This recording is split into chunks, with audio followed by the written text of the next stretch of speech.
প্রত্যেকটা রোগের ক্ষেত্রে পানি একটু দিয়ে দেবেন।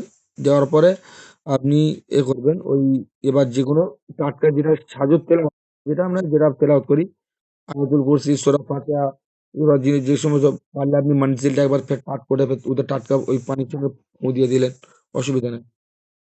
আরেকটা বিষয় আমরা প্রত্যেকে যারা তাবিজ করি হযরত, যে এখন আপনারা যারা আছি প্রত্যেকে কেউ না কেউ তাবিজ দিই। দিই না হযরত? তো তাবিজ আমরা কি করি লিখে মুড়ে দিয়ে ছেড়ে দিই। দিয়ে তাই না? নাকি আর অন্য কোনো কাজ করি ওর মধ্যে? তাবিজ লেখা হয়ে গেল ভাঁজ করলাম। তাবিজ লেখা হয়ে গেল এই ধরেন এটা তাবিজ লেখা হলো আমরা ভাঁজ করলাম। ভাঁজ করার পরে আমরা মাদুরিটা ঢুকিয়ে দিই। আর না তো কি করি ওই রুগীর কাগজের মধ্যে পেঁচিয়ে রুগীর হাতে দিয়ে দিই। নাকি আর আমরা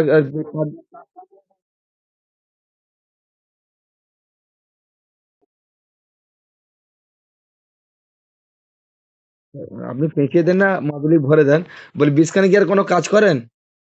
বিষখানে কি কোনো কাজ করেন আর? না, না এবার আর বলেন আমাদের ওষুধের নাম নিচে বলছি না।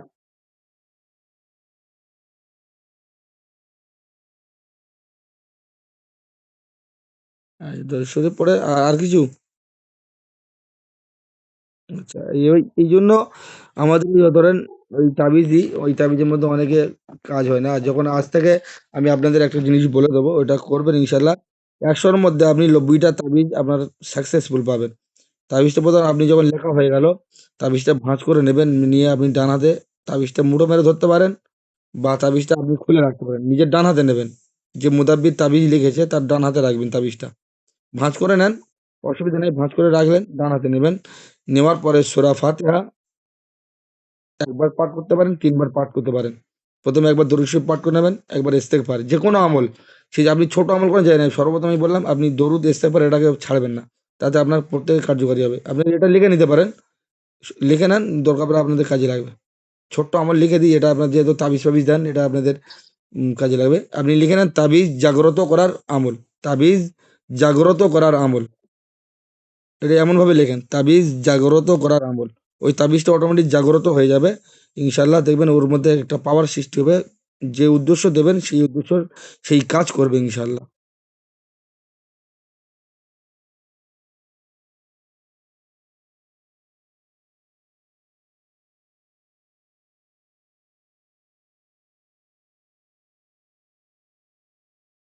এটা কথার মাধ্যমে চলে আসলো যার কারণে এইজন্য আপনাদের স্মরণে এসে গেল। এইজন্য আপনাদেরকে দিয়ে দিই। ইনশাআল্লাহ আপনাদের আজ থেকে আপনাদের যেহেতু তাবিজ কবজ দেন, এখন তো টুকটাক দিচ্ছেন। এইজন্য এই তাবিজটা আপনারা এই আমলটা করে দেবেন। ইনশাআল্লাহ খুব কার্যকরী আসবে।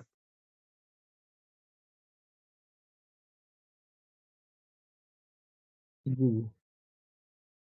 এবার লেখেন তাবিজ লেখার পরে তাবিজটি ডান হাতে নিয়ে যেমন লেখার পরে যেমন ভাঁজ-টাজ করে বা আপনি মাদুলির মধ্যে ভরে দিয়েছেন, মোম না আটার আগে পর্যন্ত।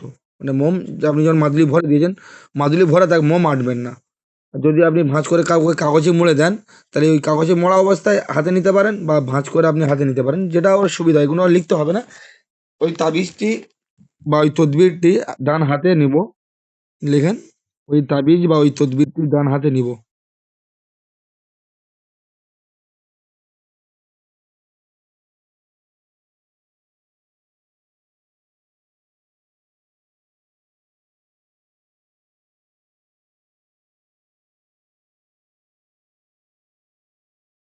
দরুদ শরীফ, ইস্তেগফার, দরুদ শরীফ পাঠ করব।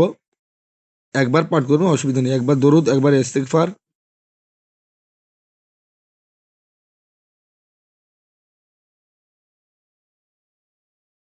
একবার দরুদ, একবার ইস্তেগফার বা একবার ইস্তেগফার, একবার দরুদ, অসুবিধা নেই। আগে-পিছে হলেও অসুবিধা নেই।